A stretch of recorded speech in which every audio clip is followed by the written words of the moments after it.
very extraordinary church in that it's Hello, not a everybody. product of I think colonialism. we'll go ahead and get started.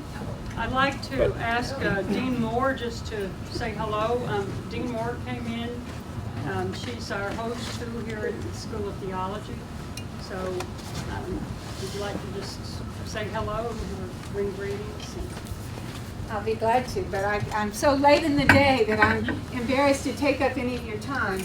I had complications that prevented my coming earlier, but I want you to know I've actually been praying for you all day, because I think what you've been doing here during this day has great significance for the vitality of faith and the effectiveness of our ministry.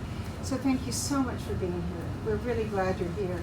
And if your conversations around the table were half as good as this conversation, then the whole day has been worth it. Thank you. Thank you so much.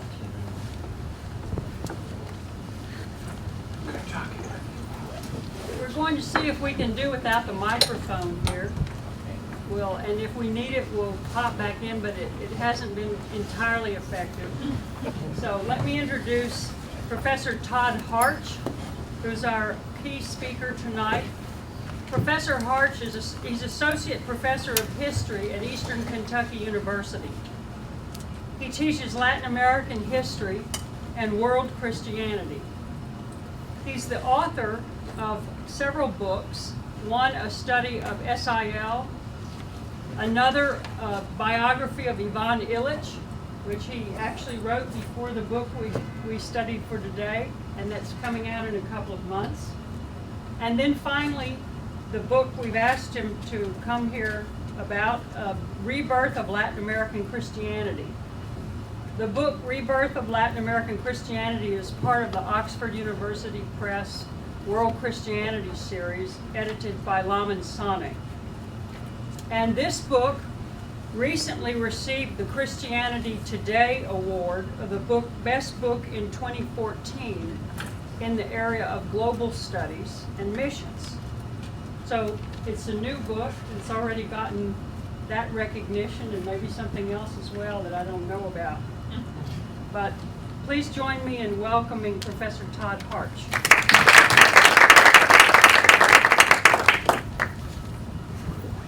Thank you. It's great to be here. I've had a great time already, and the speakers who came before me have really paved the way. So I'm going to assume what they've already talked about and start pretty much in the middle. So a lot of the parts of my book that are actually very important, I'm not going to talk about. So the rise of Protestantism, the importance of Pentecostalism, the prophetic Catholic Church, basic ecclesial communities. You guys know it all already, right? So we're picking up where all that left off. So I also know that this is the last talk of the night. Well, I guess you're a panel, but it's the last talk, and you've just had dinner. So I've not only provided a lot of images to capture your attention, I've also provided 2 or 3 slides that are just the whole argument in one slide. So what you can do is, I'll show you the next slide, get the message, and then you can just check out for like half an hour. And you'll still be able to talk about the talk. Okay? So it's awesome. Okay.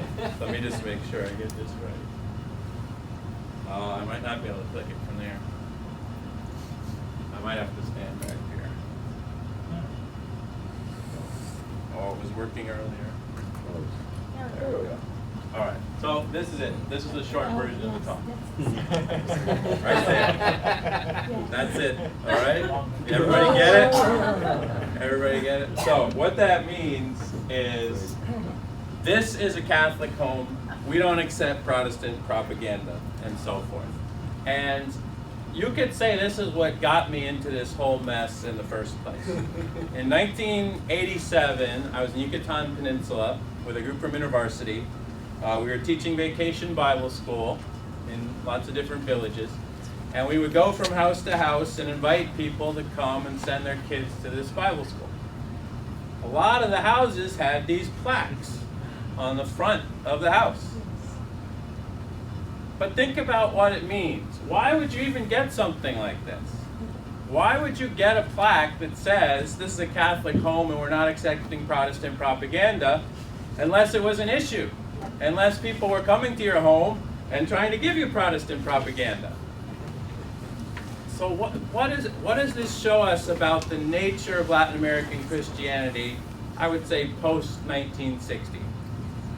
It shows that the rise of Protestantism had a clear effect on Catholicism. So the Catholicism that we have today is not just the Catholicism of a total Catholic culture where everybody and his brother is Catholic and everybody you know is Catholic and you go to a Catholic school and you celebrate Catholic holidays. It's a Catholicism that exists with a significant Protestant presence. And it means that every Catholic today in Latin America, unless he or she lives in the middle of nowhere, has chosen to be Catholic at some level, right? They have the opportunity to become Protestant. They know Protestants, they've been witnessed to, and many of them have decided to stay Catholic. That's it.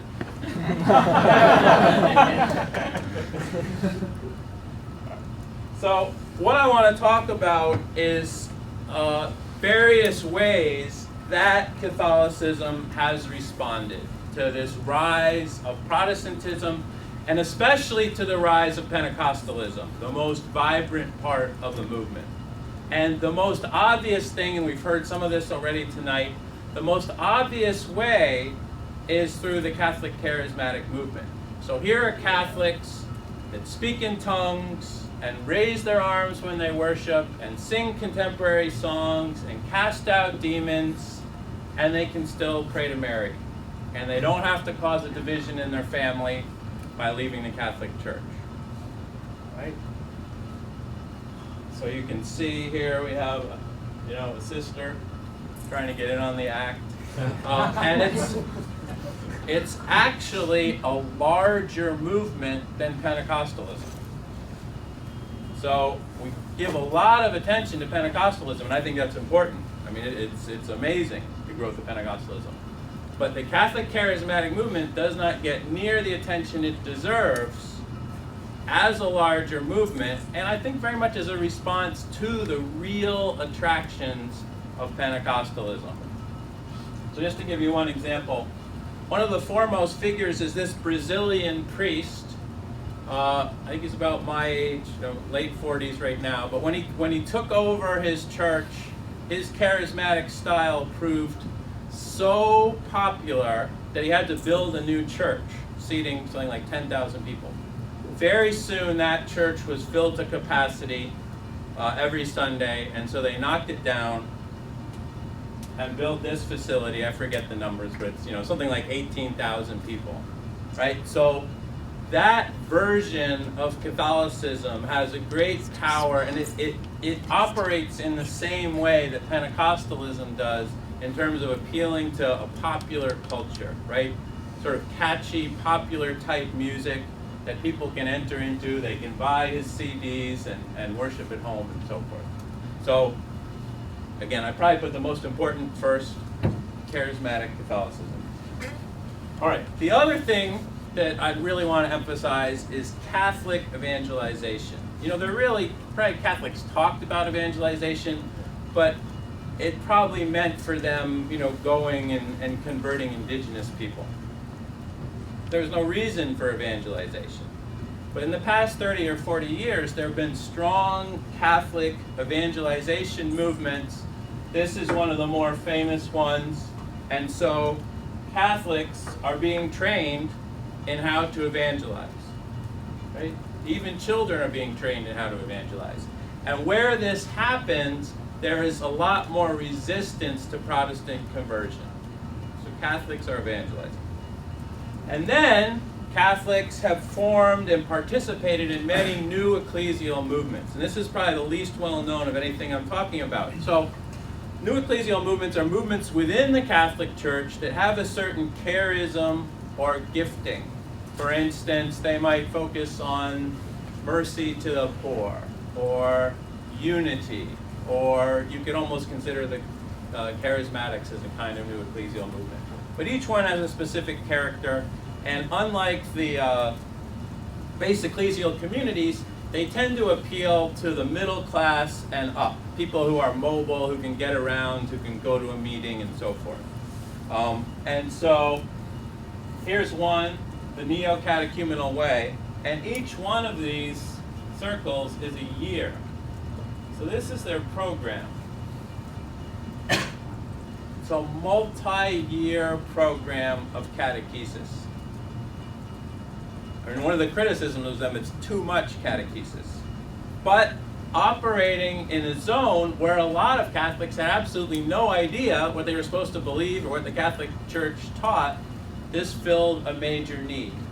Or you have the Sant'Egidio community, which emphasizes peace, peacemaking.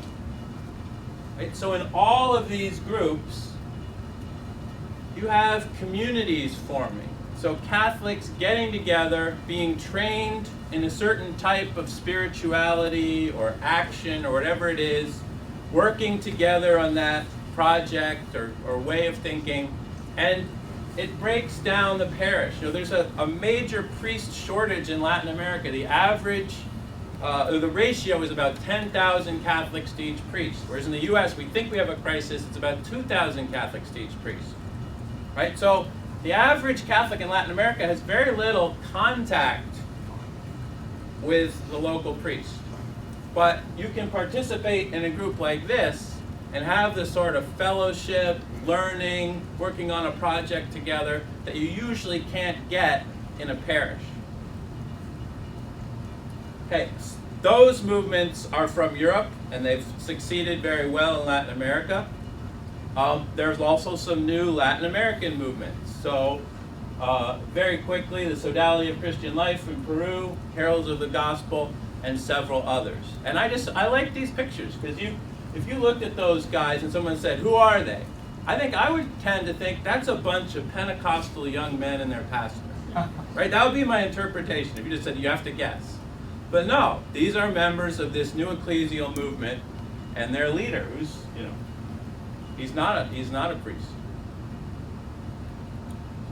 Okay. So to give you an example of one of these in action, Focolare is an Italian new ecclesial movement that started after World War II.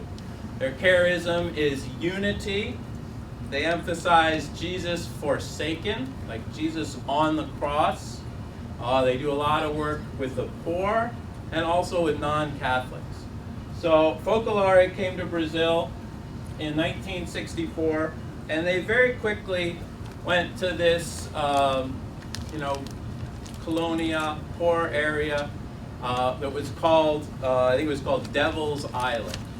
And, you know, they started various programs, but probably most importantly, they lived in the community. They didn't come in from elsewhere, but they moved into the community, and they've lived there ever since. And they've started various centers. A lot of the members today grew up there, were born into it, and very recently they changed the name of that neighborhood to St. Teresa Island. And I'd much rather live on St. Teresa Island, Hell's Island. Right? So it shows the kind of impact that they've had in a community. And Focolare has about 250,000 members in Brazil, 1 million in all of Latin America. And so it's doing, there's tons of details I'd love to talk about, but I just can't because of time. But it gives people a way to be Catholic in a modern urban setting. All right, now I'm going to shift gears a little bit. So you all know these words, last words of Christ. You can conceptualize it this way, right? With the near, close, little farther, and to the ends of the earth. And what I'd like to argue now is that Latin America has really shifted in its understanding of where it is on this diagram. And that's one of our signs of the revitalization of Latin American Christianity. Right. So in this picture, these guys are well aware that they're at the ends of the earth, right? They've left Spain. Their mamas were crying. They pray for them every night because they're at the ends of the earth. And even these guys don't think of themselves at the center of the world, at least as far as Christianity is concerned. To the extent that they understand Christianity, they know it's from afar. It's from Rome, it's from Spain, it's from somewhere far away. And it's the same kind of dynamic for Protestants. Protestants saw Latin America as one of those ends of the earth. So these missionaries training in the 1930s for the SIL, Wycliffe, they're thinking of themselves, we're going out to the nations and we're going to convert them at the ends of the earth. And I love this. I couldn't get this in my book because it wasn't built yet. But what do we have now? This is Sao Paulo, Brazil. This is Solomon's Temple of the Universal Church of the Kingdom of God. Right? We have this Pentecostal denomination from Brazil that has literally constructed a full-scale temple. It's not really a replica. It's as big as it's supposed to be in the Bible. So they built it there. And I would argue that this shows a self-understanding of Latin America as the center, as the new Rome, the new Jerusalem. So just a little bit about them. It was started by Edir Macedo in 1977 in Brazil.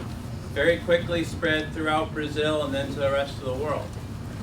It's sort of an odd denomination in that they have a meeting every single day of the week, each one with a different theme. So you can go to the finance service on Monday and the family service on Tuesday and so forth. They're very, you could say, eccentric. And you can see them with that sign, "Stop Suffering," and the heart with the dove in it. Well, not only did they build this, but Macedo has adopted a patriarchal persona, which is awesome. I mean, he couldn't, it's like he read my book and he wanted to prove I was right. Now he's a little bit odd, and I don't know of anybody else in Latin America who's doing that. But I think it reflects just a new understanding, a new vision of what Latin America is in terms of Christianity and its global place in the world. Right? Now, Latin America is Jerusalem. Okay. So here's what I'm going to argue for a few minutes, is that ever since about 1970, Latin America has been exporting religion, both Protestants and Catholics. So theology, beliefs, practices, denominations, music, missionaries, they're going out of Latin America to the rest of the world. And it's become a pilgrimage site. So yes, there are still missionaries going to Latin America. I don't really know why, but there are.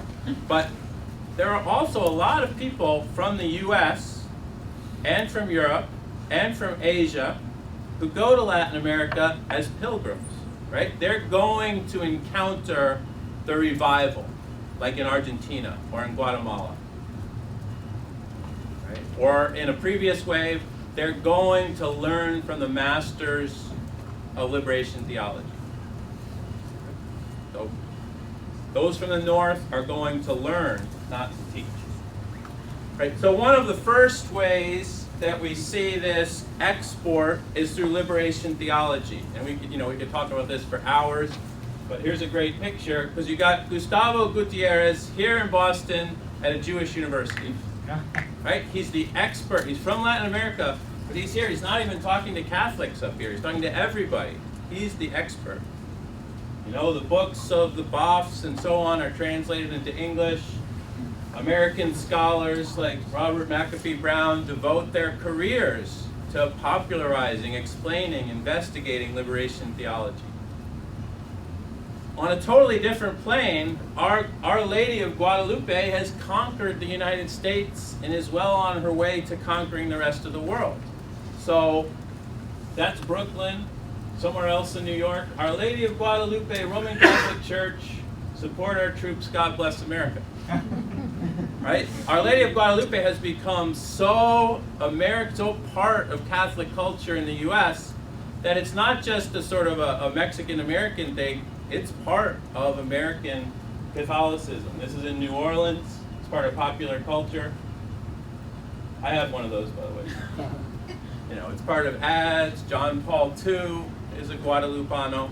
So this folk Mexican devotion has spread around the world. And it's even spread to non-Latinos, like John Paul II, the Supreme Knight of the Knights of Columbus, Carl Anderson, is one of the foremost proponents of Guadalupan devotion in the U.S. and probably in the world. That's a big part of what he sees as this ministry of the largest Catholic men's organization in the United States. This is a church in Alaska, right? Our Lady of Guadalupe celebrating a Guadalupan celebration, wearing the whole charro outfit and so forth. There's even non-Catholics who are devoted to Our Lady of Guadalupe, such as this man, Maxwell Johnson, who calls himself an Anglo-Lutheran. There are other Protestant seminary professors who are devoted to her. We have an Anglican church called Our Lady of Guadalupe.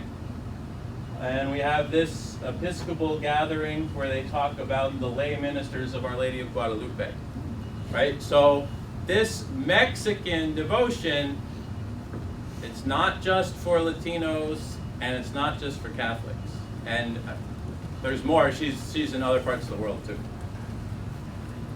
Right. The other part of this picture that I'd like to talk about is intentional missions. You know, these first two, it wasn't like Gustavo Gutierrez said, I want to write a theology that they'll read in New York. He wrote it really for Latin America, and people liked it in New York. But this is something where you have Latin Americans consciously sending missionaries to the rest of the world. So there's various Latin American organizations that do this. Here's just one, Comibom, and there's the translation. The Ibero-American Missionary Congress, they've had several meetings, and you know, they're sending missionaries and planning how to do it, and have sent out hundreds, if not thousands, of missionaries. Let's go back to our friends in the Universal Church of the Kingdom of God. They are on fire for missions, as you can sort of get from their name. You know, they're universal, so they're going to go everywhere. So here we have South Africa, South Sudan, and I especially love this picture. So this is back in South Africa. So you have Brazilian pastors with a black South African congregation doing a Jewish ritual. That is awesome. I mean, that's what it's all about. And so you can see there, those are the various locations and how many churches they have in each part of South Africa. They've been incredibly successful there. And the important thing is, you know, they started trying mostly with Portuguese speakers. You know, like Mozambique, Algeria, migrants in South Africa, but they've succeeded with English speakers. So Brazilian pastors learning English, speaking, and one of the fun things is that a lot of their people in their churches imitate the Brazilian accent, because that's like spiritual. That's talking seriously if you have a Brazilian accent. Massive churches, right? We're talking about thousands of people in some of these churches. And right here, there they are. Right, just down the street, you can go visit. And they're all their locations in Massachusetts. I think they have 208 locations in the U.S. You can check them out online if you're interested. All right. The Latin American megachurches, most of them Pentecostal, are like mini institutions in themselves. So here's one, Apostle Rony Chaves. It's not surprising that he goes to Argentina, but in 2013, he made a long trip to Europe. And I think Europe occupies it has a real call for a lot of Latin American Protestants, right? They want to re-evangelize. They want to bring Europe back to Christ. And so, he's used to ministering to thousands of people in his home church around Latin America. You can go online, you can see the videos of his trip to Hungary. And lots of the crowds are like, 40 people, or a prayer meeting with 10 people. But he's so committed to it, and to that kind of ministry and converting Europe, that he puts the videos online. Here's a mega church pastor from Guatemala, has a big church in Guatemala, but he also goes to Dallas, right? So Latin America is sending out evangelists to the U.S. One of the big Salvadoran mega churches, and they're all their branches in the U.S. So again, Latin Americans are planting churches in the U.S. And this is mostly a Protestant thing and mostly a Pentecostal thing, but the Catholic Charismatics are doing the same thing. So Catholic Charismatic communities in particular, which have these characteristics, seem almost like they can't help themselves. It's like almost part of their genetic makeup to go and plant new houses, new communities around the world. So here's just one. This is a Brazilian Catholic Charismatic community. Their big thing is music, as you can get from the name. They're enormous. They have television stations. They have recording studios. They have several multi-million selling artists who do sort of contemporary praise music kind of stuff, as you can see down here. That's their new Evangelization center in Brazil, which seats 80,000 people. And here's what's happened. So they quickly spread throughout Brazil in the 1970s and 80s, and now they're planning their movement around the world. And they've paid particular attention to Portugal. And they've had some problems because the Portuguese Catholic Church is quite conservative, but they've made it, right? So here they are, people are rocking out. One of their strategic moves was to honor Our Lady of Fatima, the key Marian apparition in Portugal, and that sort of established their bona fides. So they broadcast Mass from her shrine every day, and that shows that they're not a bunch of fanatics. And then now they have more leeway to be charismatic. But even traditional Catholics, and by traditional I mean Catholics who like the old Latin Mass, even traditional Catholics are sending missionaries to Europe. Europe is on the mind of Latin Americans. So I read an article recently about a church in a medium-sized city in Brazil that has sent 50 missionaries to Europe.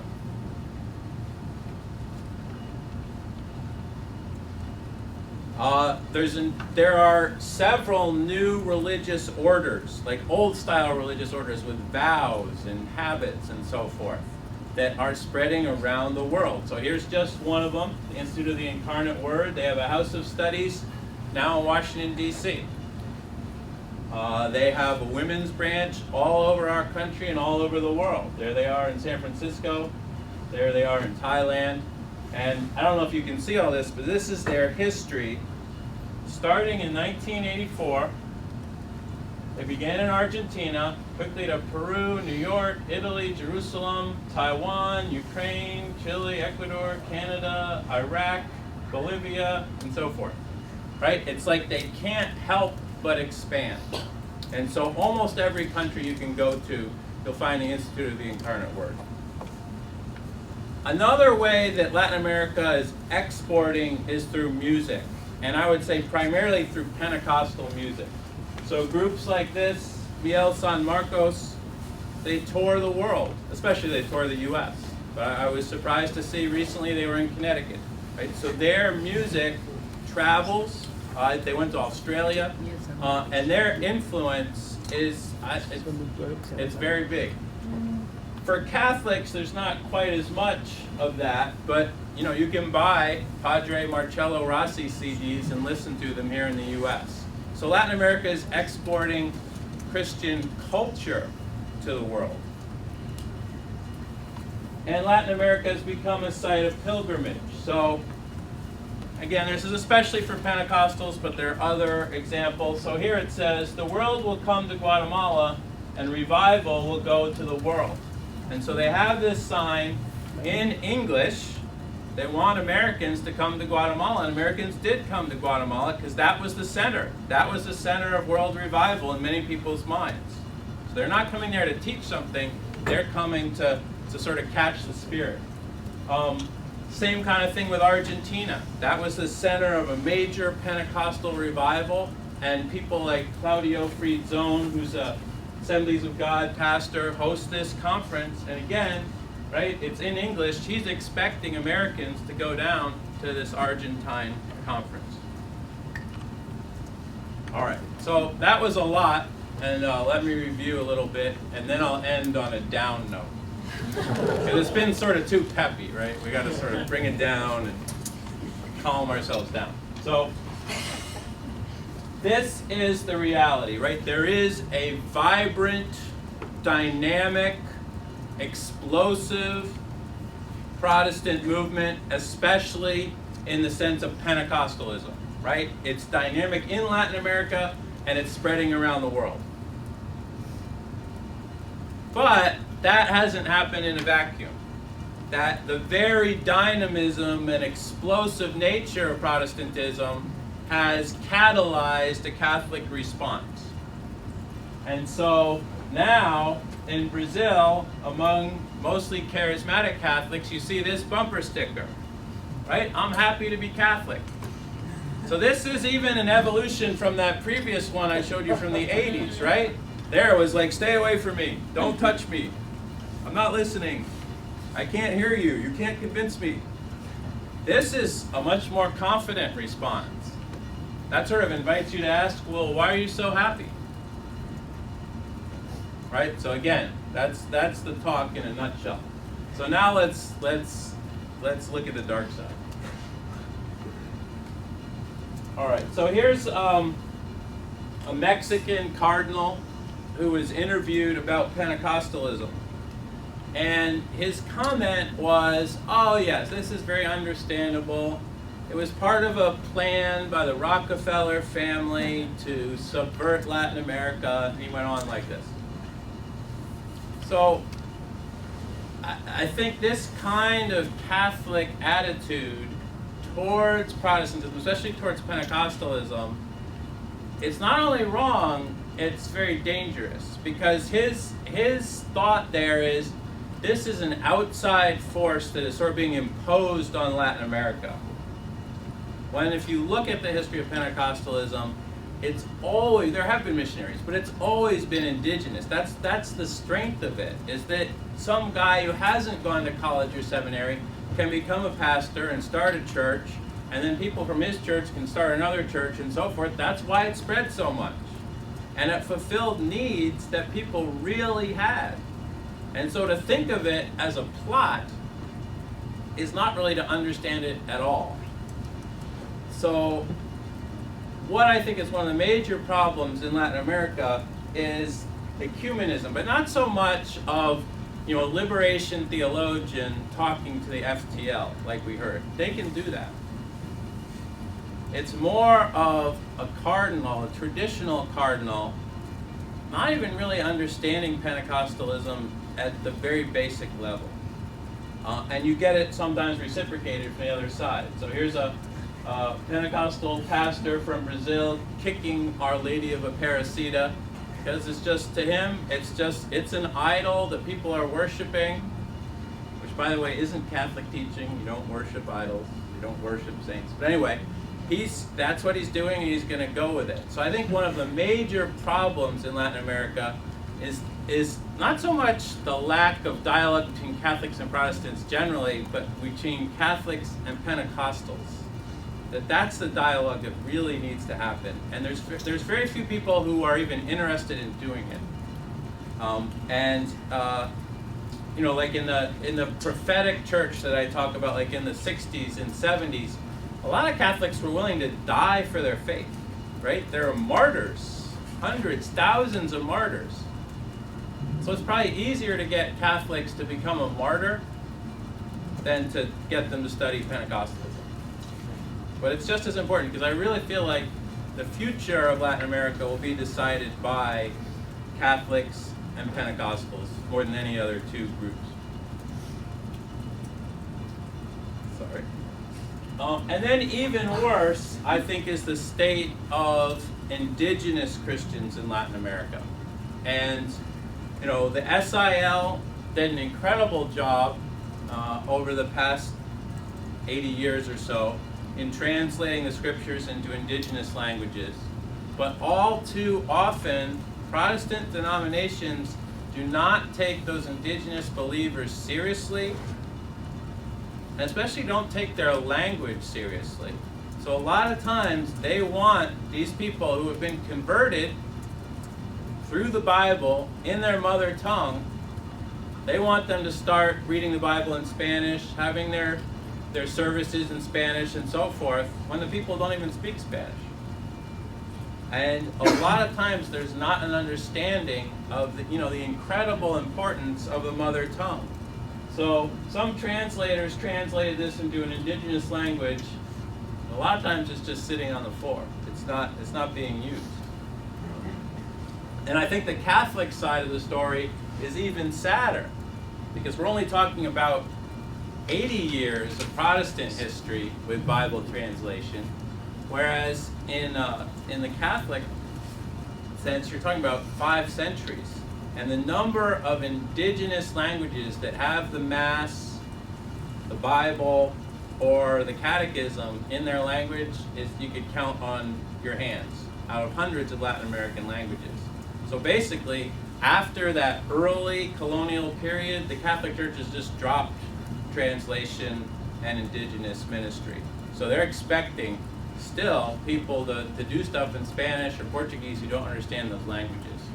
So, speaking as a Catholic, I think one of the major needs for the Catholic Church in Latin America is translation. Bible translators, translators of catechisms, and so forth. And the Catholic Church tends to think this is impossible. This is an impossible task. How can we translate the Bible into 200 languages? Well, the SIL, when they started, had about 5 people. They didn't even have any tables. They used barrels. It was a total shoestring operation. The Catholic Church has an incredible infrastructure. So if there are any Catholics here, I encourage you to go to Bible translation in Latin America. But that's a lot to think about and talk about. It's a good time to stop. I'm sure there are lots of questions. All right, there you go.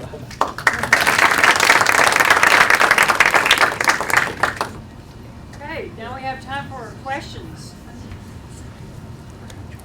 Yes. Can you talk about the vineyard movement? How's that?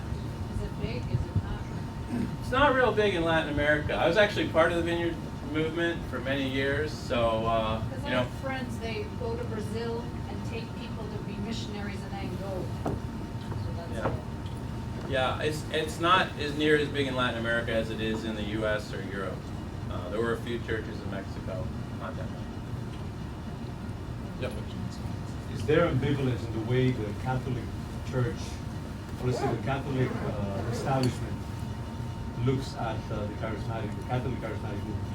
There's a lot of ambivalence.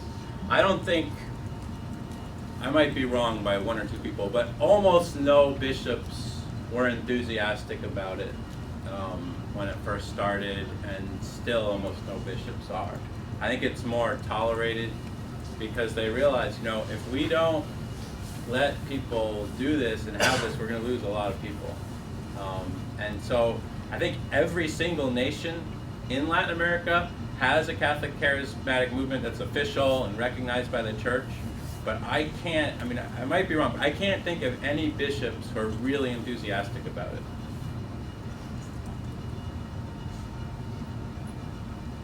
What's the relationship between the Catholic charismatic movement and classical Pentecostalism?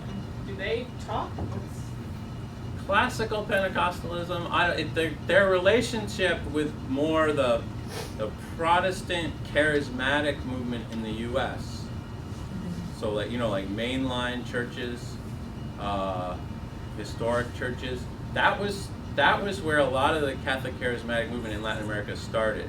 So American Protestants, not classical Pentecostals, but charismatics, would go down and work with priests. So like in Colombia, the Catholic charismatic movement started with a lay Baptist and these two priests. There were several U.S. charismatics who would work with the Catholic Church this is like in the late 60s, early 70s.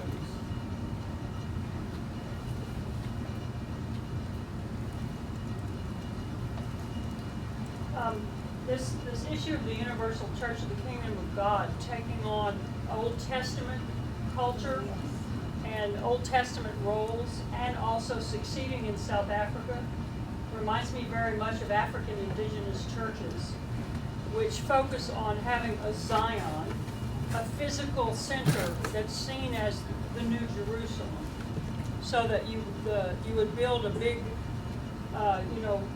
they call it Zion, a big temple. And a lot of the AICs focus more on the Old Testament than the New Testament. So it strikes me, I'm wondering if the Universal Church of the Kingdom of God could have also been influenced by African indigenous churches as the founder moves more toward a kind of Hebraicizing kind of persona, and that also could be connected with the success in Southern Africa. What would you think about something like that? It's very. I don't know the answer to that. And there's a new book that just came out on the Universal Church in South Africa, which I haven't read. we'd probably talk about that. But it seems very possible to me that that's true. But I don't know if it is. They're very. It's a little bit unfair of me to use them because they're so odd, but it's also too tempting to ignore. So I don't get the picture that they're the average Latin American Pentecostal church, because they're not. They're a little bit eccentric, and they're seen.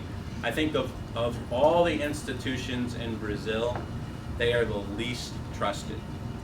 So they are less trusted than Congress in Brazil. And so they tend to they cultivate controversy, knowing that 90% of the people will think they're crazy, but also knowing that 10% of the people will think, wow, those guys, there must be something going on. I like that. They kicked Our Lady of Aparecida. That's the kind of church I want to go to. Some people, they want that sort of a religion. So. Yes?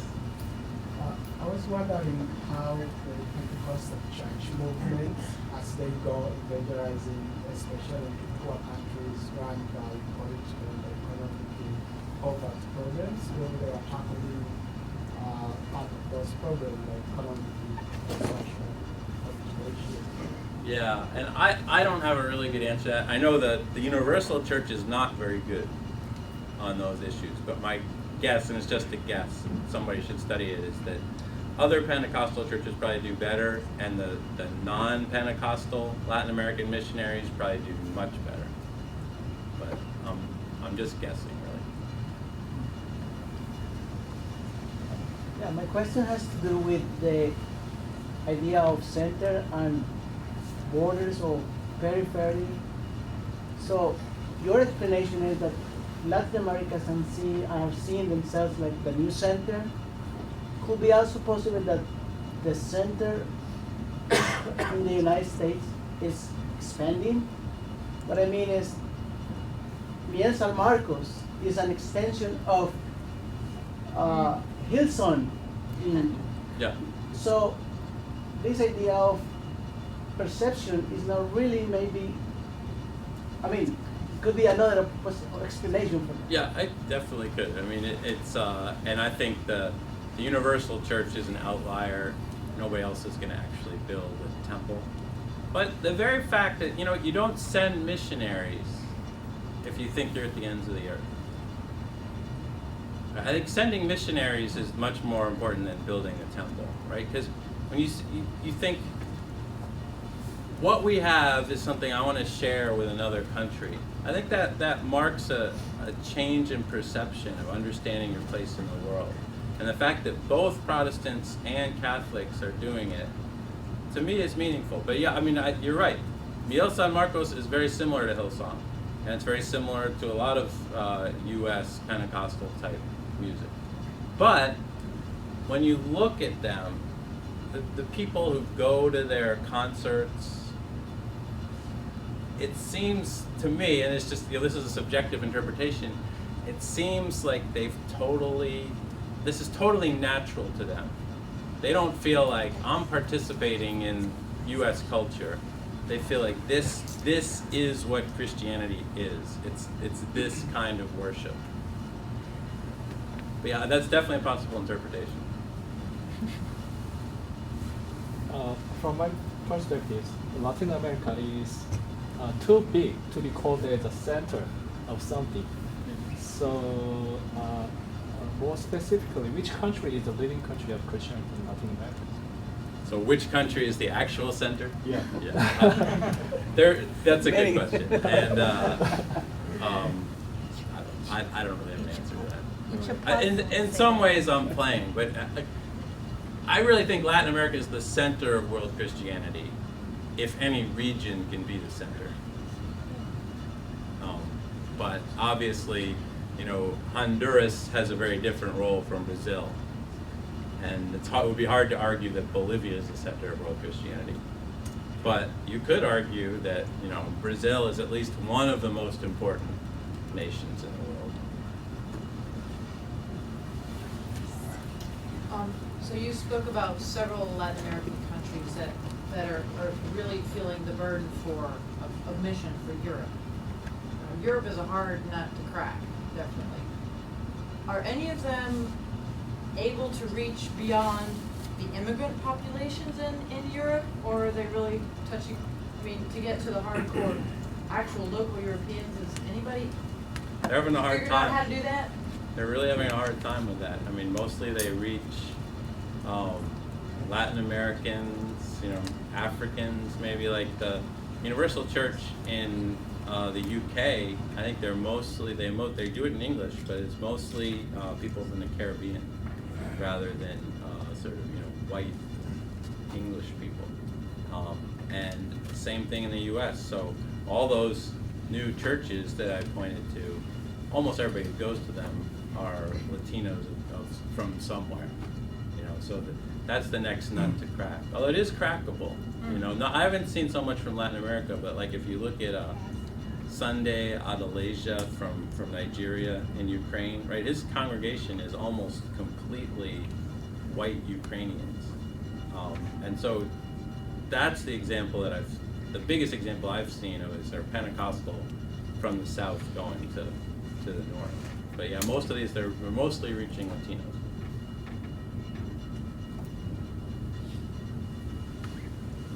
We've got Just several sit- questions here and Ruth and Oh, okay. You talked about the Pentecostal movement being an indigenous movement. When it gets exported out, does it inculturate itself into the new culture, or does it export its own culture there? You talked a little bit about the American experience, but I just want to, in a global context, can you talk a little bit more about different areas as well? I honestly don't have a really good answer. I think a lot of times Latin Americans might do better than the U.S.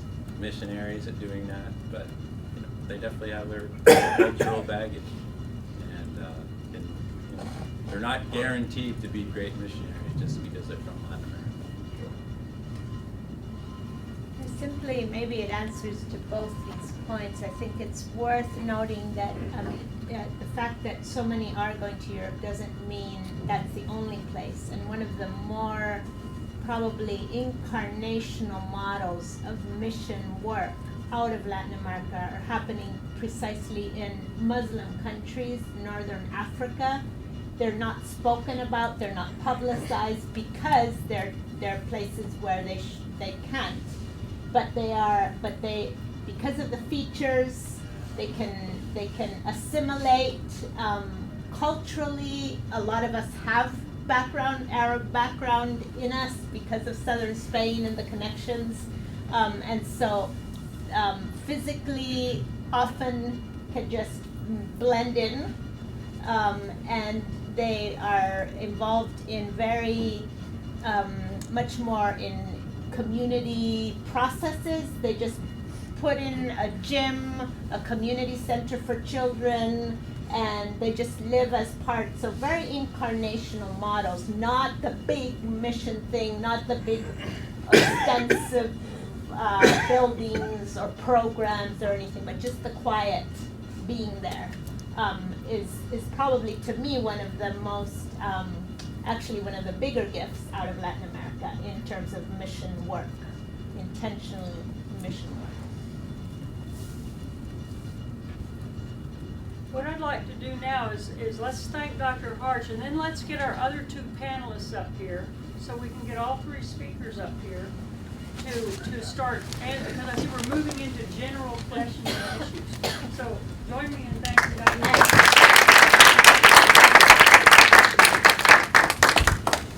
So I'd like to invite Dr. Miranda and Ms. Padilla Divorce to please come up, and we have got some microphones on the table there. Let's see if they even work.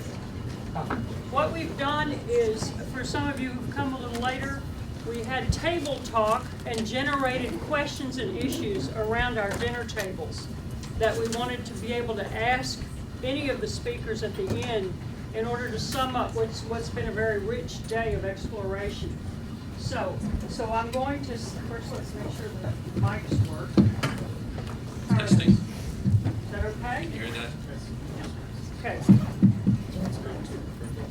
Yes. All right, so Dr. Johnson's going to come around with the handheld mic. Let's get the questions that were generated at each table to start with. Tom, are you ready? Sure. You are now.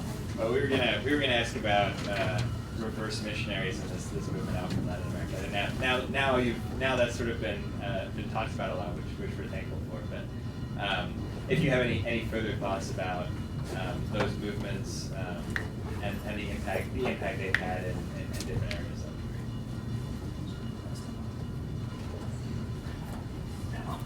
great. So you're asking for just to expand on that topic of missionary initiatives and so on? And maybe the extent to which immigrants, even if they're not coming for vocational Christian ministry, think about themselves in terms of mission or as missionaries? Well, I would say the first thing is that the Pentecostal outlook always calls for evangelism. And out of that evangelistic call comes missionary work. So that, for example, in our church, I'll give you an example of that. We moved from Cambridgeport in 1997. We bought a building in the inner city in Boston, the South End, and moved in there in 97, feeling a call to come into the city and do social ministry, but also to better reach Latinos. When we got there, all of a sudden we found ourselves in a community that was in a process of gentrification. And so the South End, around 1992, 1993, began a process of becoming, from being a decrepit, crime-ridden community, to all of a sudden finding itself as the next piece of the center of Boston and experiencing huge amounts of gentrification. So all of a sudden our church, which was in the inner city, found itself surrounded by a very exclusive, high-cost neighborhood with lots of professionals and two-income people. And all of a sudden we told ourselves, we cannot remain just oriented to Latinos. We have to reach out to English-speaking people as well, to the community, and a very secular community that is around us, South End. So we ended up beginning an English ministry. And for the past 4 or 5 years, we've had an outreach to the English-speaking community, and people from all over the area have come to the church. So we have about 125, 150 people now there. And there's about 27 nationalities in that small group. And it spawned all kinds of social ministries as well. So really, what could be construed as a missionary outreach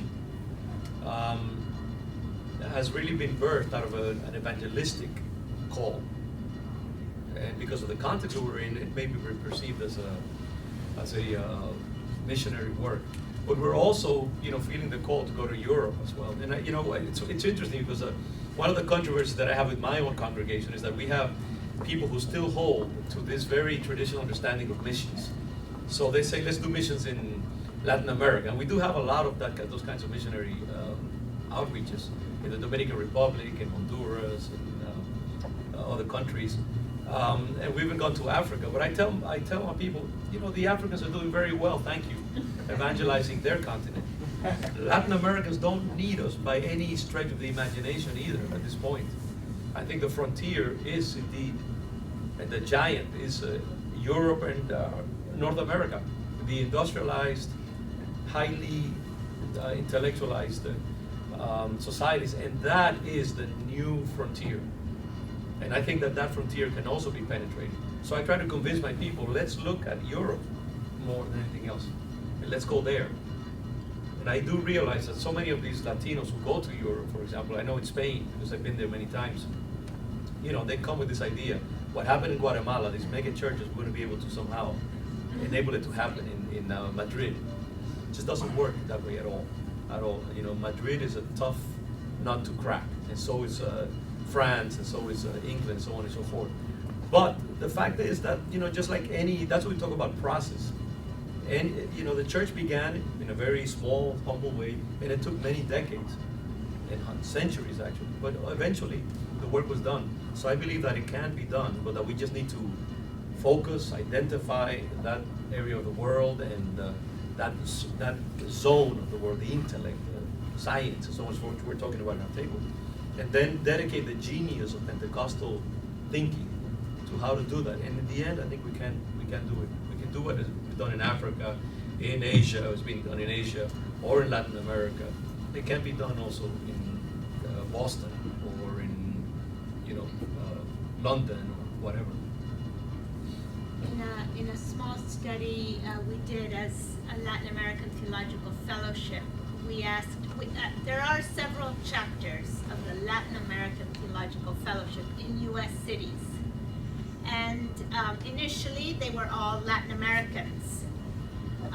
As the chapters grew, we got more and more Anglos, people who didn't even know Spanish, but were attracted by what? They were attracted by the sense of community, the relational, cultural dimension in a context of so much individualism, such isolation people experience often in this very hyped up, just everybody in the rat race kind of culture. So they appreciated the sense of community. They appreciated the awareness of social realities and issues in the context, and also the fact of seeing this culture and kind of cultural Christianity through the eyes of somebody who wasn't part of this culture, illumined some of the unhelpful symbiosis between culture and Christianity. And so we've had petitions from Anglos, people who have no background in Spanish, to become members of the Latin American Theological Fellowship. And we've had to grapple with, do we accept members that will not, and we eventually have, especially our LA chapter has several Anglos. We've even had them down in our conferences, and we've had to offer translation to people coming from the north to be part of our proceedings, not only in big conferences and small consultations. One specifically addressed now to the issue of indigeneity. We're calling it the 3 I's: indigeneity, interculturality, and identity. The 3 I's are an ongoing working group of the FTL dealing with indigenous people, and we're receiving indigenous people from the north also. So I think one of the opportunities granted the established churches in the north is to welcome these immigrants and people who will help them see themselves in a different light also. As long as we don't each stay in our own little ghettos and safe and secure in what we already know, but open up to what God can bring through different people.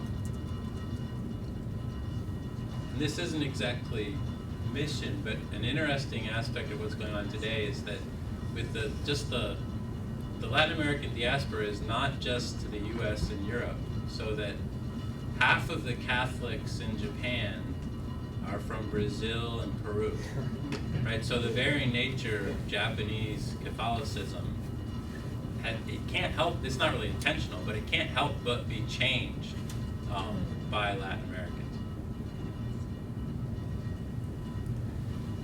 Good, okay, the next table, is there someone here? Do you have a question? You must have a question. Yeah, so we already talked many things. So thank you for your lecture. I learned a lot from Latin America perspective. So I come from South Korea, so I'm thinking many things compared with the Korean situation. We already experienced Pentecostalism in South Korea, so we had a lot of mega churches there. But now we challenged by another situation, ethical problem.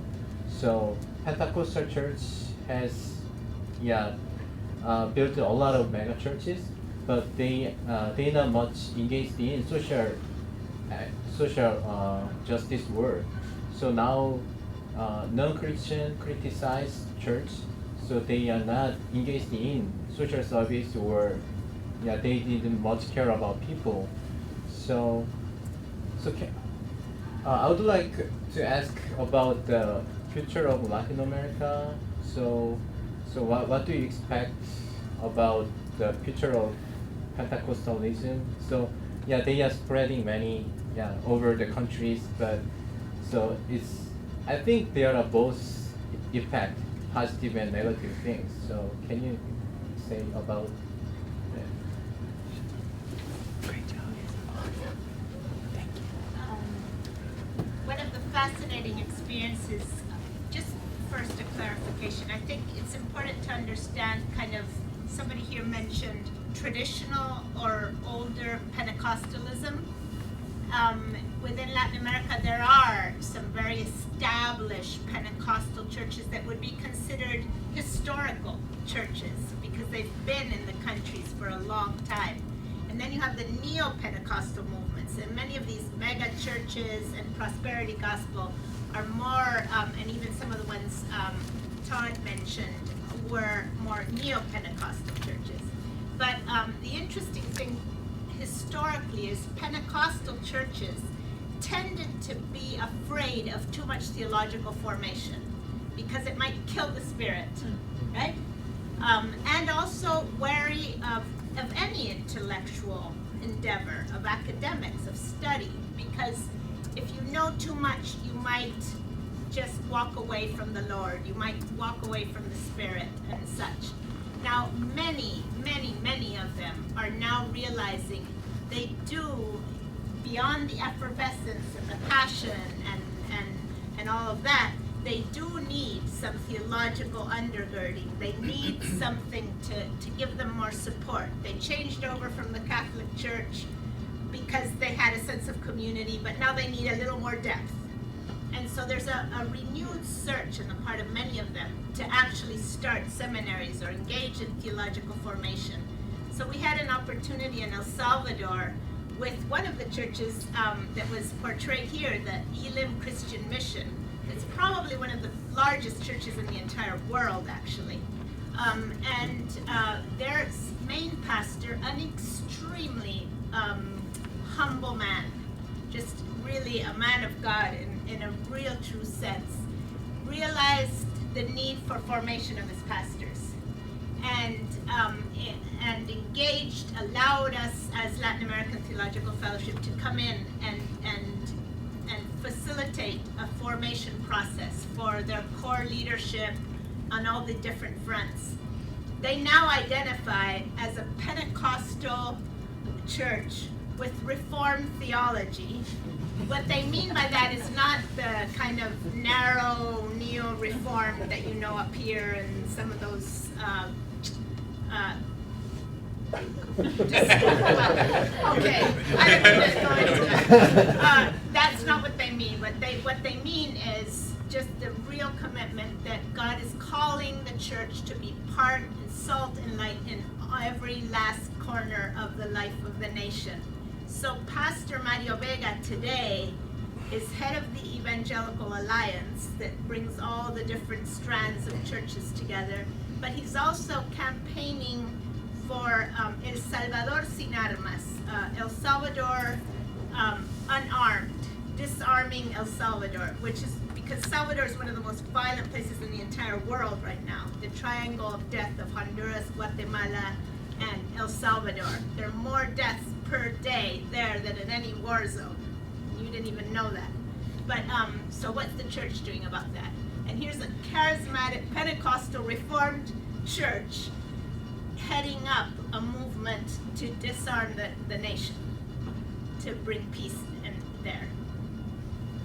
Right. I think that megachurch it is problematic. It has dangers, because they're like little empires. Right? A lot of the head pastors today are calling themselves apostles, and so who in that congregation can tell an apostle, you're messed up. So there's some serious dangers. Not to say that every megachurch has gone off the rails, but some of them I think are in great danger. I often say that God is a Darwinian, because I think what you see, when I look at Scripture, how God creates, you first begin with a kind of what I call a fertile chaos, where God prefers something into being. If you look at the creation narrative, and so you have everything mixed together, and not a lot of categorization. And so that's the first stage, and then the second stage is where things begin to become separated. Categories are established, things are named, contrasts are recognized, and then you begin another stage of orderly building and so on and so forth. And I think that this is what we have to see in the Pentecostal movement. I am not concerned about the excesses. I am concerned in a way because they are contradictions of the spirit of Scripture. But I also realize that it's so good when you have this explosion of the Spirit, because I think that's what you had in the first century, and you've always had it throughout history. The Spirit comes, and there's an explosion of all kinds of restrictive elements that hold light and truth and beauty and the affirmation of life. And there's just an explosion. And then there's all kinds of debris, but it's a creative debris. So I think what you have in Latin America now is these sort of primitive energies that are simply conquering and establishing the presence of the kingdom in all kinds of places.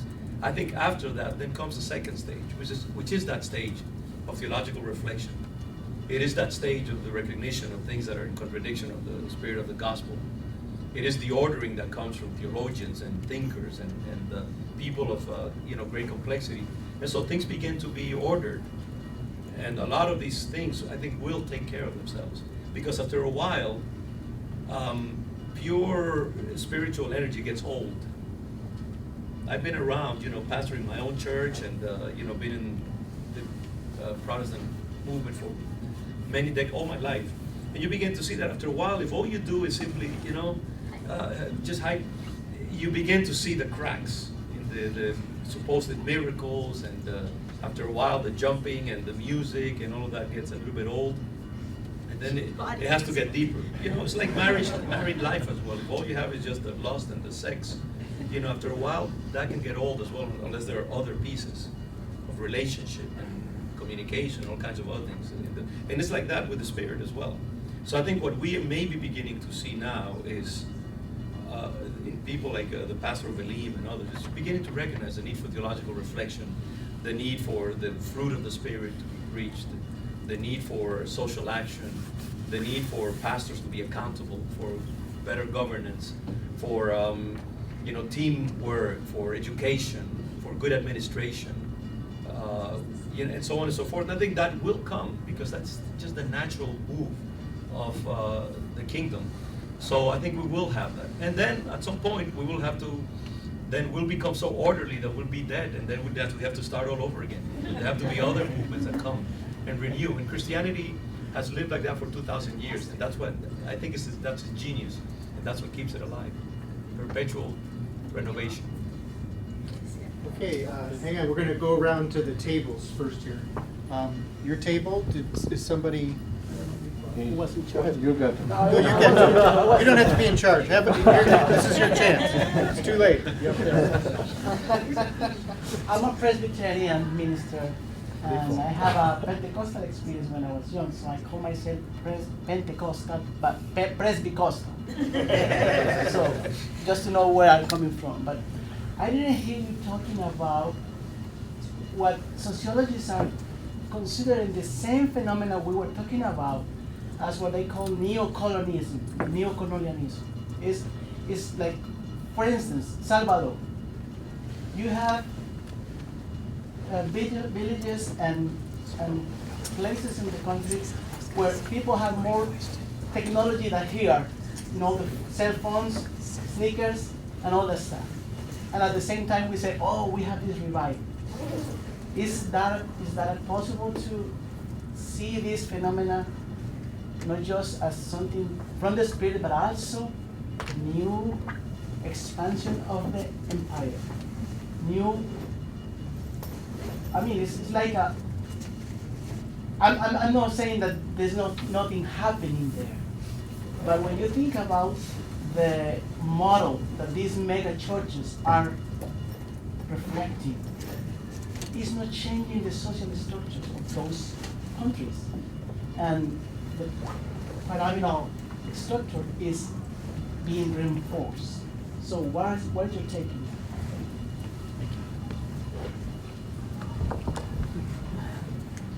I mean, there are examples where U.S. denominations will win converts by what they give, but the vast majority of Pentecostalism in Latin America, I don't think is that. I mean, and I'm Catholic. It's not what I've signed up for. I actually left it, right? But I think it's Latin American. So the mega churches with all their problems, I see it as a Latin American phenomenon, and I don't see it as colonialism. I think they have serious problems, but not colonialism. I agree that most expressions of Pentecostalism are grassroots inside Latin America. I also think we do have to consider the context of Latin America and the power of the capturing of the imagination by the values that are transmitted through media, through all the systems. And the reality is that Latin America, especially Central America, is very close to North America, and especially with the immigration and deportation and families, the technology and the expectations about what the good life looks like are the imagination that is part of the new culture beyond Christianity. That's part of globalization, of the capitalist global system, is that we are more if we have more, and we appear more, and we show off more, and we, and so I do believe that context necessarily does impact the churches and the models of what it means to be successful. And then that's translated into churches and what it means to be a successful pastor. The more people, the bigger building, so more is better. More is always better in that mentality. And I think that does impact the church, and it especially impacts these neo-Pentecostal churches that don't have a whole lot of grounding to contest that, to question, to say, is that really what the gospel is all about? Is that really what we're called to be as followers of Jesus Christ? Is that really, so if you don't have any substance to combat that, it just becomes, again, a cultural Christianity. So I think there is that's a very significant and important question. I also think that's why, of course, I do believe in putting the Bible at the center and having people reimagine life based on the call of the kingdom of God and the values of God's provision for the way society should run, from the Old Testament straight through. And so I think there's promise there. And at least in our experience in Central America, a lot of the people that are kind of falling out of these mega churches with their leadership abuses and their apostles and their Mercedes-Benzes are really searching and falling into local, more radical expressions of faith in small pockets like Cazadore or others, and a whole network of a kind of this whole, what appears known more as the new monastic movement among evangelicals is beginning to surge up from the grassroots also within Latin America as a contestation to that imperial imagination. And I would also say that God is extremely tolerant of imperfection, even as He calls us to perfection. And He takes a very long term. He has a grandfather's eye for His church, and I think the church has always been extremely imperfect. The church has never been impervious to the influences of culture, and in the 2,000 years that we have been on earth, there will always be that element. And it's not that we become complacent, but at the same time, we realize that the poor, they will always want something that will inspire them. If you offer a poor person a poor, empty, simple space, that's what they live in every day. And they need to be inspired. They need to be challenged. And so you want to provide them with a beautiful space, for example. You want to provide them with something that is stimulating, because that is their sensibility. And so I think that there will be abuse always in those kinds of things, but I've learned that I have to respect also the voice of my people and what they are asking of me and what they're asking of the church. And it's not that I give it to them in a demagogic sort of way or in a cynical sort of way because that's what they want. But I've also learned that you can try to be more Catholic than the Pope, and you can try to be too pure. And I'm not talking about moral terms or ethical terms. But I think there's a whole lot of things that God is willing to put on the table and say, let's negotiate with that. And there's a lot of forms and things of that nature. I don't think God has any problem with people wearing Nike shoes or using a band that is flashy and so on and so forth. I think that's not really what concerns him as much as other things. So, I think with the passing of time, there will emerge very sophisticated communities and sophisticated thinkers and fathers and mothers of the church that will speak to those issues, and that's going to be part of that whole evolutionary process. It's going to take time, but I think in the end, God is very happy to deal with us, as sort of adult children, and to sit down and say, okay, hey, what can we negotiate here? And there's a lot of things that maybe don't please him totally, but he's okay with it. In the end, he wins anyway. I think martyrdom is also another check on, is this real or is it some colonial thing going on? And a lot of Protestants have died for their faith in Latin America, including Pentecostals. They're willing to die for their new faith. And so, yes, there is a colonialism, but I really reject seeing that as the sole thing that's going on. I mean, for a lot of Latin American Protestants, they died for their faith, and that's not some false consciousness. Okay, this table here, who's going to ask the question? I think you kind already touched on this issue, but how can Latin American Christianity be translated into like integral revitalization of in other parts of the world? And Gina phrased it very interestingly. Do you see Latin Americanization of Christianity happening in other parts of the world than the US?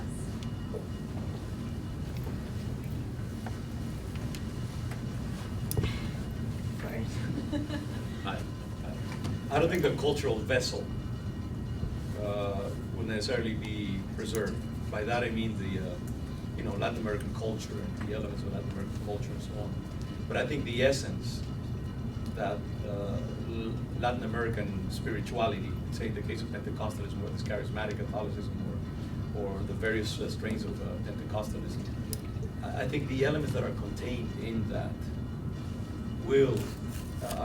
they are easily transferable and contextualizable to any kind of culture. So, the idea of a God who heals and who prospers and blesses and protects and illuminates and intervenes in every area of life. The idea of a supernatural dimension of demons and angels, and the idea, of a God who is pleased with enthusiastic worship and with the body being a part of worship. The God who speaks in very specific terms and intervenes in very specific terms to bring not only illumination but actual revelation, not at the level of scripture but at the level of supernatural words and guidance for life. I think that these elements, they're not even just Latin America. That's why you find them in Africa. That's why you find them in China. That's why you find them in South Korea. That's why you find them among Presbyterians and among Catholics and among Methodists, because after all, it's not the exterior manifestation that it adopts. It's the energy, the essence that moves within it, and that you can take anywhere, plant it, and it'll bear the same wine, regardless of the soil. The taste may be slightly different, but it's the same. It's the basic essence there, and I think that is what we need to somehow find a way to transport.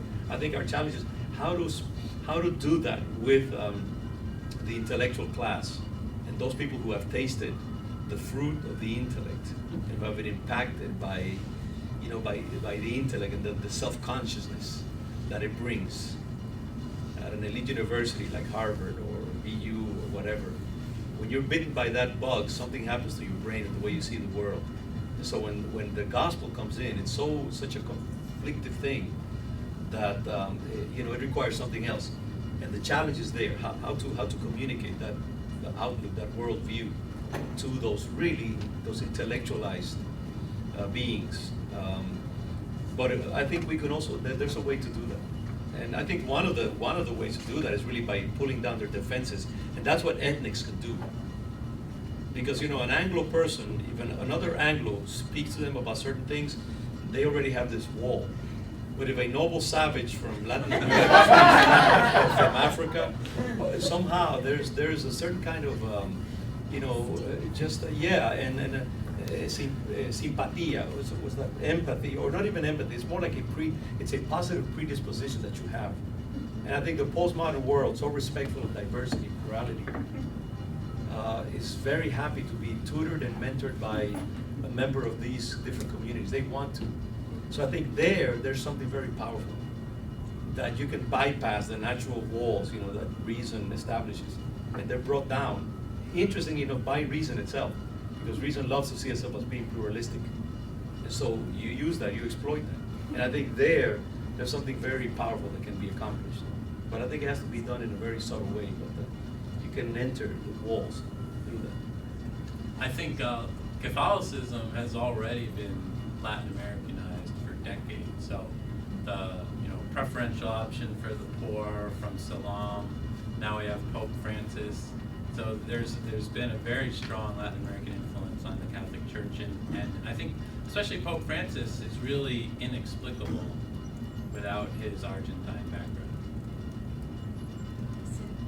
You know, I think one of the challenges already in Scripture, you can see the story of the powerful mother church being challenged by the expressions of faith outside of Jerusalem, right? And really, actually, the first people identified as Christian were not the people in Jerusalem. They were still Jews. They were still Jewish, reformed, or following this new rabbi, but they were not Christian. The first Christians were over there in Asia Minor in a massively diverse community of outsiders. And they were the ones to really kind of take on this renewal movement and realize this is actually something new.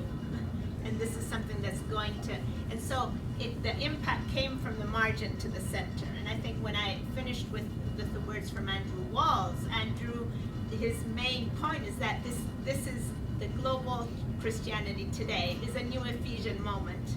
It's when the words are coming from Ephesus, not from Jerusalem. But they have to grapple together to what it means to be a community where there are the traditional Jewish Christians, and there are the new Greek, steeped in Greek philosophy, in Roman culture, pagan, and all the implications of those cultures having to meet in this community. And that's the power of the book of Ephesians. When you look at, okay, how is this to be seen? It's seen in this place where these walls are broken down, and you who were far from each other are brought close.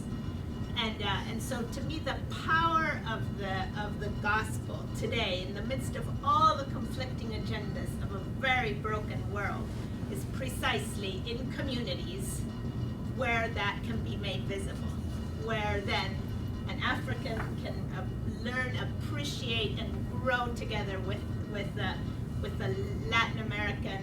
In this country, the issues between Latinos and African Americans are huge. Can we dream of a church where those communities could come together instead of competing for some space in this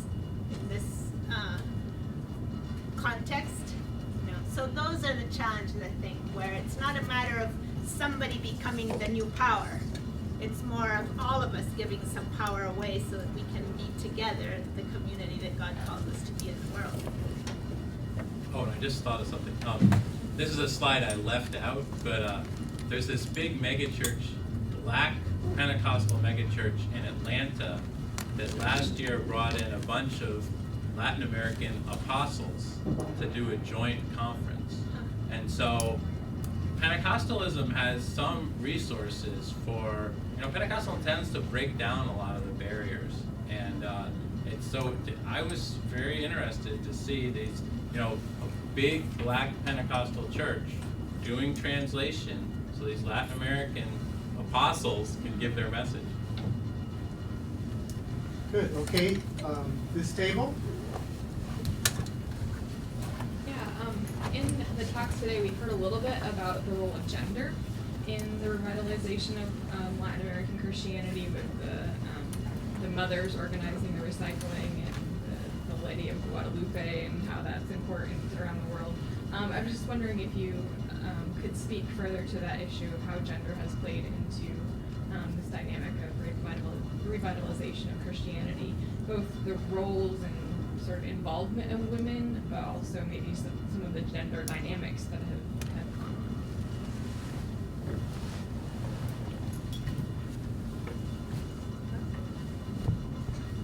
You're the authority of that. That's precisely the problem. Only women can talk about women. No, I'll get in there, but you go ahead and do that. Yeah, I was had an encounter with a brother up here who told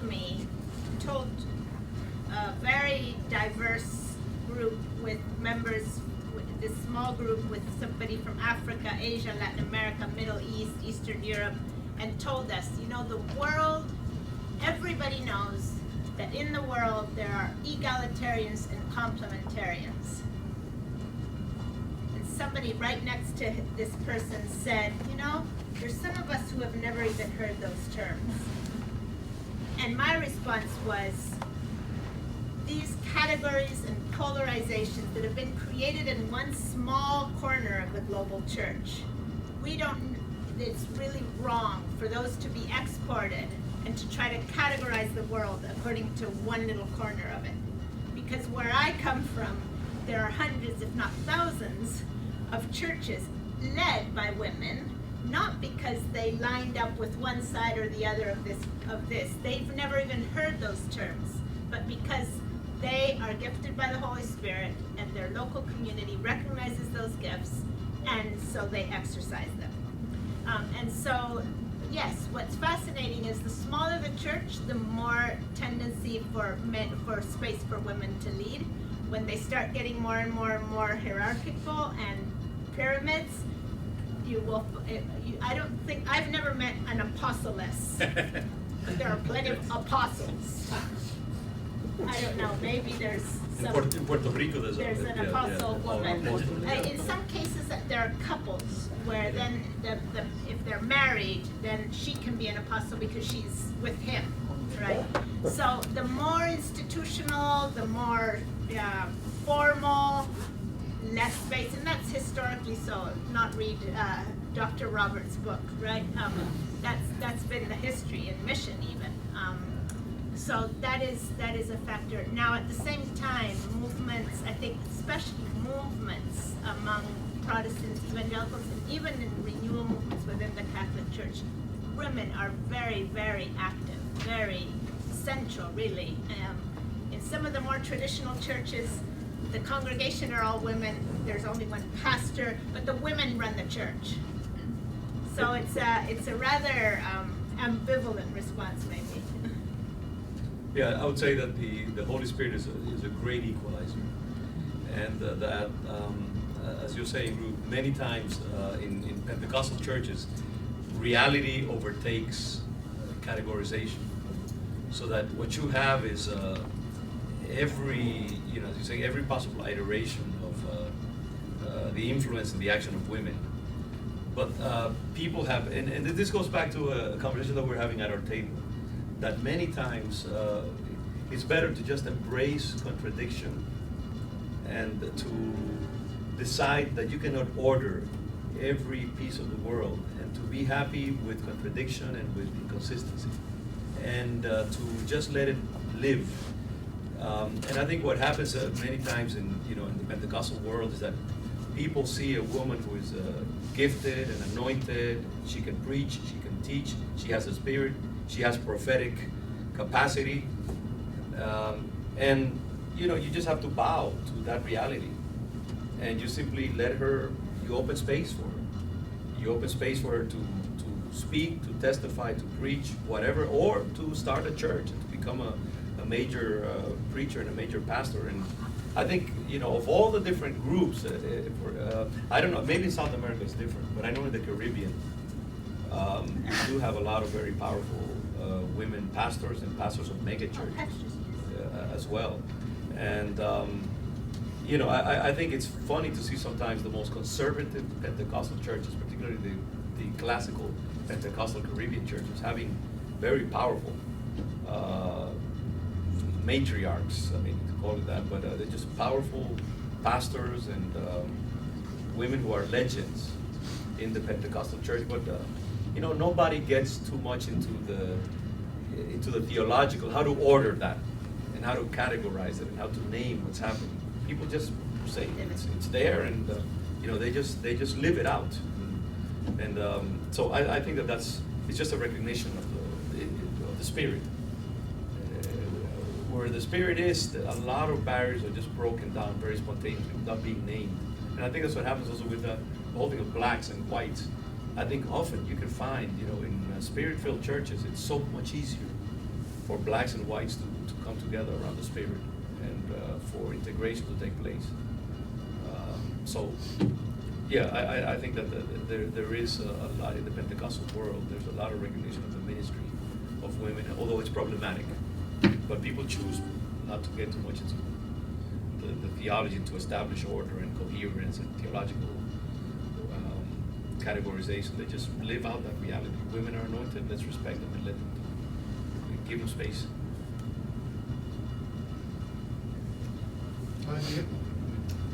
Should I wrap things up? No, Eva wants to say something. Okay, you had a question? I just, to wrap up, since our title was Revitalization of Latin America, I wanted to see if you guys could talk a little more explicitly, because some of you are suggesting moves toward cooperation, either that's something that should happen or that you'd like to see happen. But it seems to me competition and even antagonism is one of the things that fuels revitalization in the first place.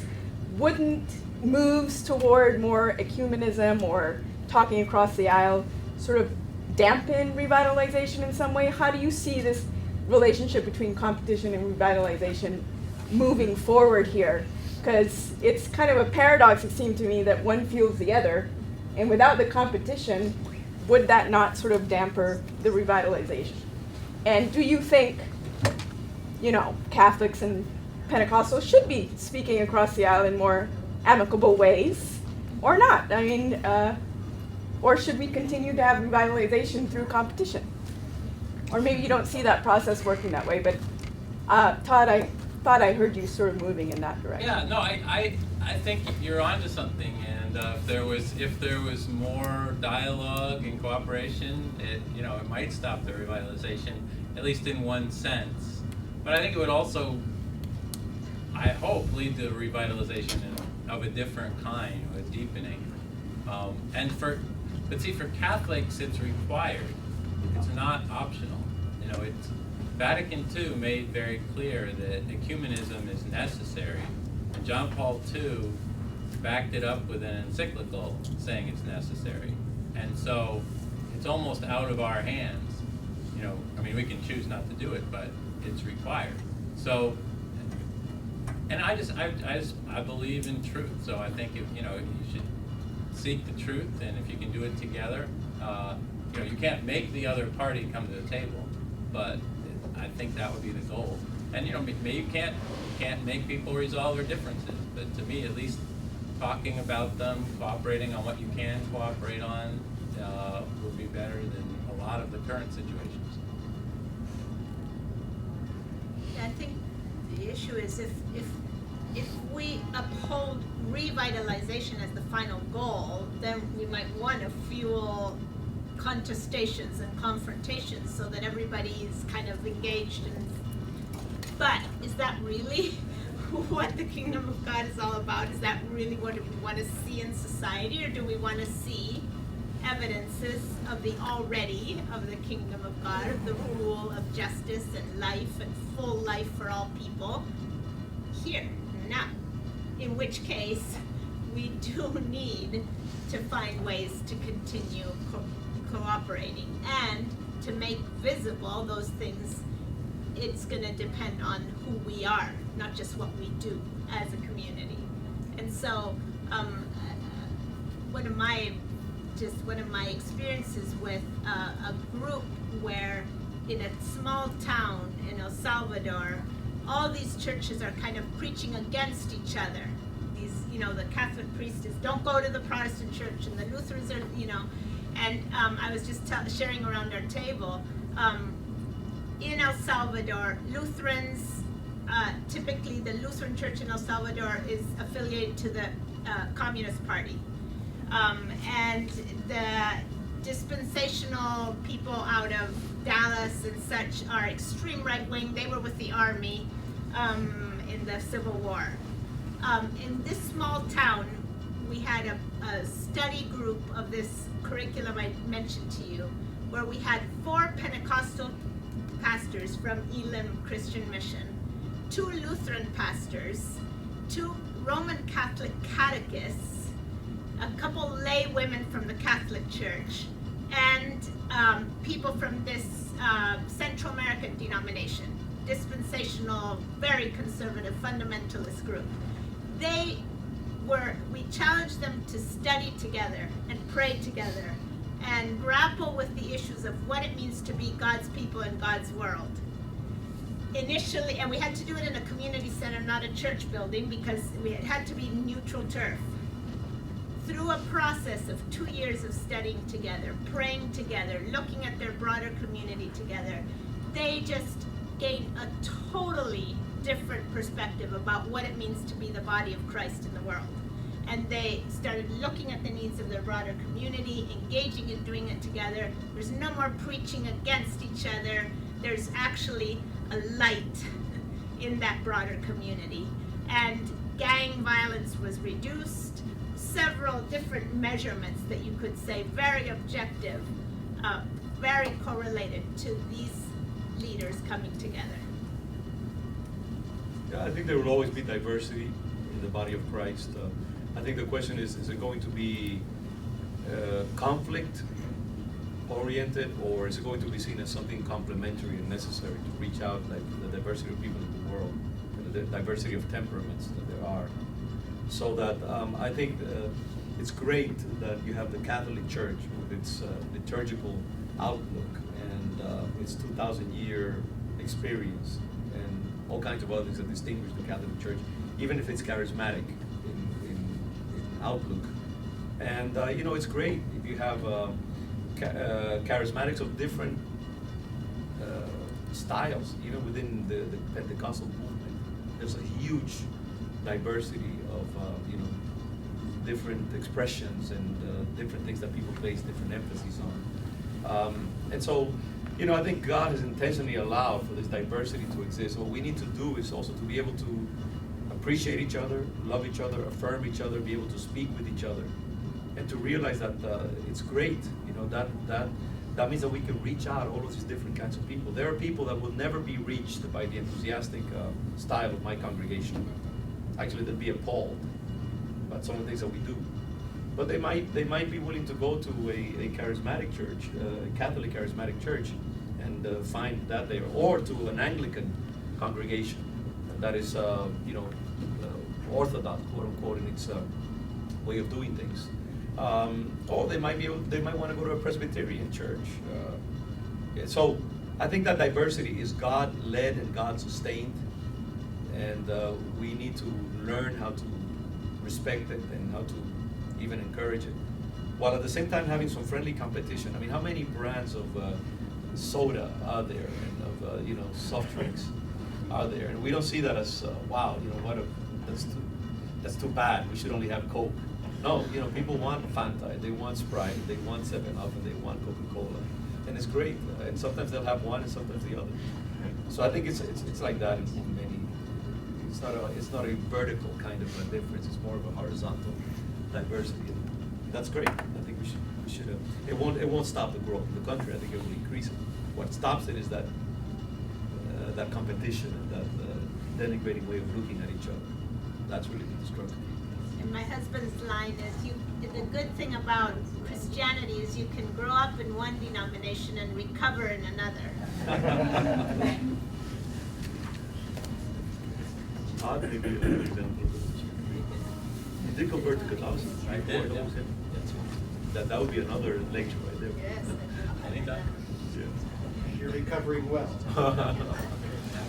Well, we'd like to thank our panelists. This has been very rich and nicely informal, too. I think that was a wonderful way to, I was going to say interrogate, but to interview you and for you to speak to us.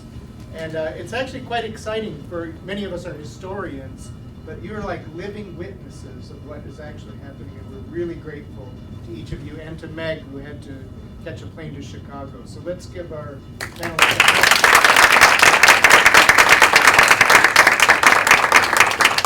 also like to thank Daryl and Brian in the back, who did a lot of the logistics related to this conference. Thank you so much.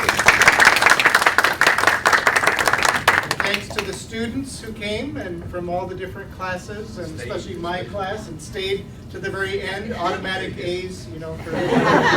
So, and I'd like to recognize Dr. Yao here, who is an expert on Chinese Christianity, but stayed here all day to listen to Latin America. That's a nice cross-fertilization in itself. So thank you all for coming, and if you want to stay for a few minutes and chat, I suppose we could do that. And please take away brownies, pasta. Yeah, take brownies and stuff pasta into your pockets. And all the